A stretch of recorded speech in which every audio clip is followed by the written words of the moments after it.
गए, मृग को देखकर हाथ जोड़कर खड़े हो गए कि आप शंकर ही हैं। भगवान शंकर कभी झूठ नहीं बोलते, इसलिए शिव ने सोचा कि मुझे सत्य बोलना पड़ेगा। शंकर उसी समय पर ओझल होने लगे।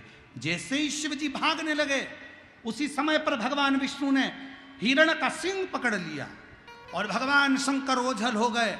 उस सींग को रखकर भगवान विष्णु पृथ्वी पर शंकर की आराधना करने लगे।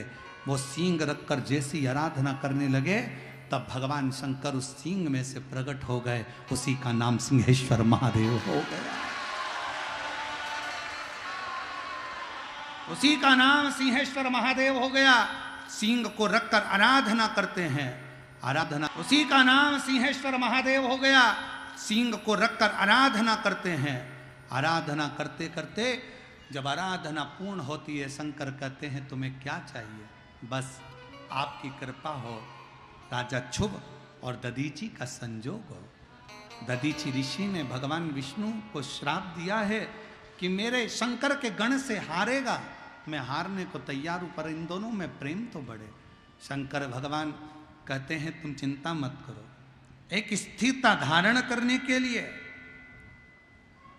स्तंभेश्वर की भूमि पर जाइए, स्थानु में जाइए। कुरुक्षेत्र को पहले स्थानु कहा जाता था, जहां बैठकर भगवान विष्णु ने फिर एक शिवलिंग का निर्माण करा और शिव जी के शिवलिंग का निर्माण कर कर वहां आराधना में डूब गए। शंकर फिर प्रकट हुए, फिर प्रकट होते से भगवान विष्णु ने कहा प्रभु आप इनको एक कर दीजिए। शिव जी ने एक करा। सारे देवता उस कुरुक्षेत्र की भूमि पर शंकर जी का जय जयकार करते हैं। शिव जी से कहते हैं आप यहाँ विराजमान हो जाओ। शंकर भगवान स्थानेश्वर महादेव के रूप में कुरुक्षेत्र की भूमि पर विराजमान हो। दो महादेव भारत की भूमि पर, दो शिवलिंग ऐसे हैं जो एक साथ भगवान विष्णु ने प्रकट किए हैं। पहले नंबर पर बिहार का सिंहेश्वर महादेव और दूसरे नंबर पर कुरुक्षेत्र का स्तंभेश्वर महादेव, स्थानेश्वर।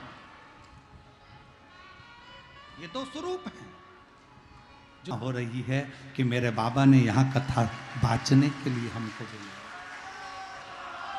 यहाँ बुलाया।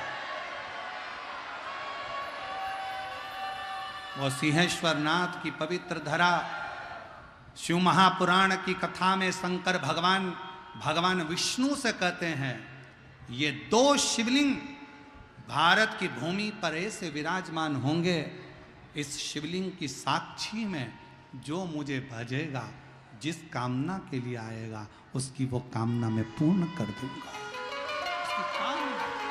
सिंहेश्वर नाथ और स्थानेश्वर नाथ की कथा सुनी तो कहते हैं कि उस कथा को सुनने के बाद व्यक्ति के जीवन में बदलाव आ जाता है और व्यक्ति कभी भी नीचे की ओर नहीं जाता, उन्नति की ओर बढ़ता चले जाता है।